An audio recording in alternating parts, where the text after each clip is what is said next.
What's up guys, Houndish here, and today we're jumping in to talk about the Iron Banner for Season 20.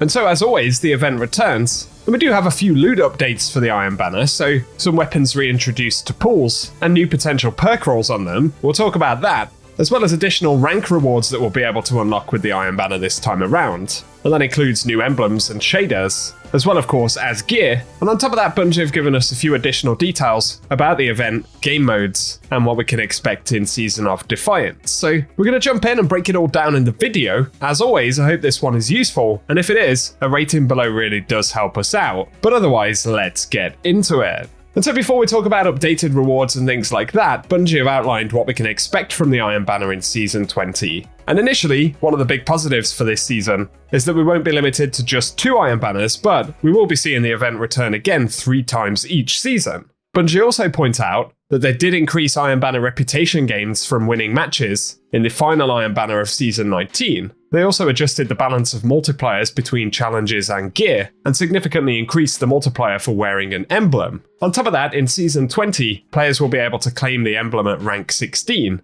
which is the first reset of Iron Banner, so more players will have a chance to equip it and start earning 50% more reputation.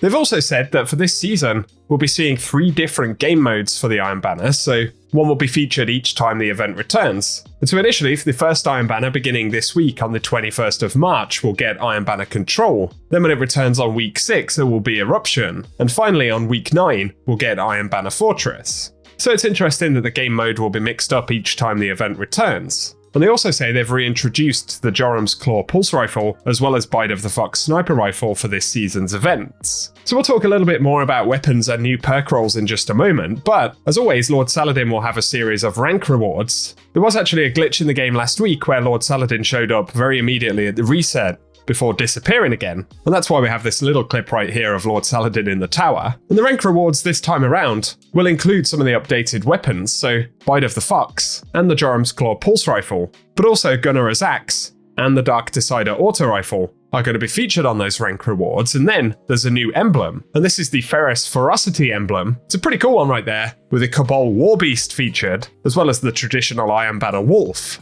obviously referring to Saladin's integration with the Cabal. So we'll be able to pick that up, and as always there will be different currencies and consumable items available, like upgrade modules and enhancement cores, as well as a new Iron Banner shader, which is the Ferros Silver. So let us know if you plan to jump in and try and grab any of those. But one of the updates for Lord Saladin includes gear focusing, and so looking in the database for legacy focusing, all major previous Iron Banner armor sets will be available. That includes Iron Banner Forerunner sets, the Iron Will armor set, as well as Iron Truage, the Iron Fellowship, and Iron Remembrance sets. So a fantastic opportunity to grab any older gear if you missed it, but that will also apply to weapons, so we'll be able to get the Razor's Edge, Frontier's Cry, Forge's Pledge, Peace Bond, Archon's Thunder, Reese Walker, and Occluded Finality, which are all weapons from the Witch Queen era from Iron Banner. And then there is the main focusing section, which has all of the items which are currently featured for Iron Banner, so that is the Iron Companion armor sets, and all of the weapons that you can see on screen. And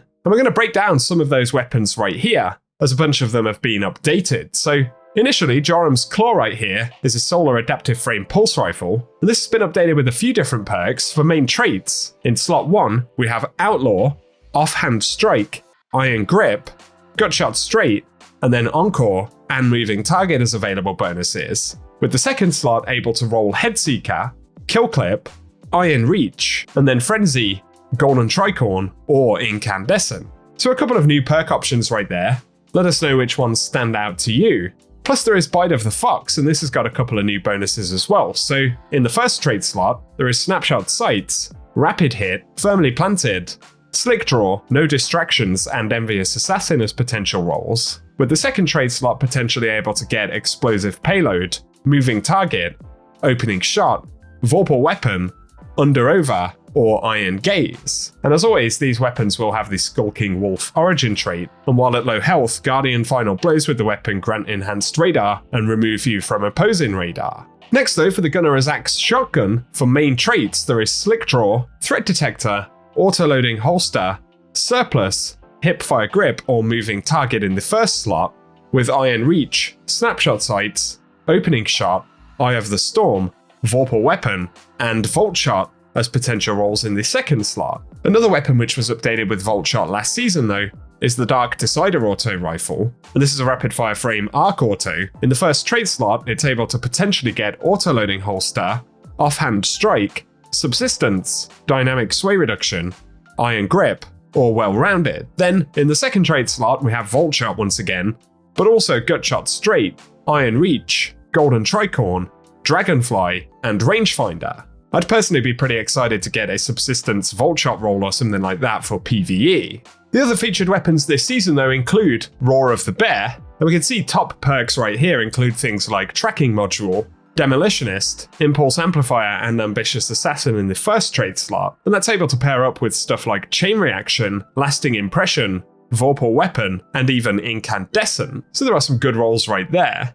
On top of this we have the Allied Demand Sidearm, and the top 3 bonuses in each slot right here include Rangefinder, Rapid Hit, and Subsistence in the first trait slot, with Frenzy, Iron Reach, and Eye of the Storm in the second trait slot being the most popular bonuses, but you can see the other potential perks there on screen. The Wizened Rebuke is also in the pool still. This was one of the first Volt Shot fusion rifles. We do have a new one this season which is really good for PvE, and that's the Neomuna fusion, but top potential rolls right here for the Wizened Rebuke include Under Pressure, Iron Grip, and Offhand Strike in the first trait slot, with Volt Shot, Backup Plan, and High Impact Reserves in the second trait slot as the top 3 bonuses. Finally though, there is the Hero's Burden as well, and the top 3 bonuses in the first trait slot include Feeding Frenzy, Moving Target, and Under Pressure, with the top bonuses for the second trait slot being Destabilizing Rounds, as well as Kill Clip and Dynamic Sway Reduction. Especially Feeding Frenzy Destabilizing Rounds could be a pretty fun setup.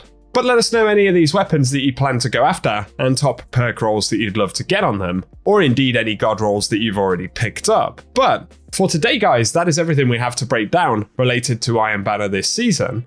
So if you plan to jump in, let us know in the comment section, but if you've enjoyed the video today and found it useful, a rating below really does help us out, and feel free to get subscribed so I can keep you posted with more Destiny content. But otherwise, as always, thank you for tuning in, and I hope you guys have an awesome day.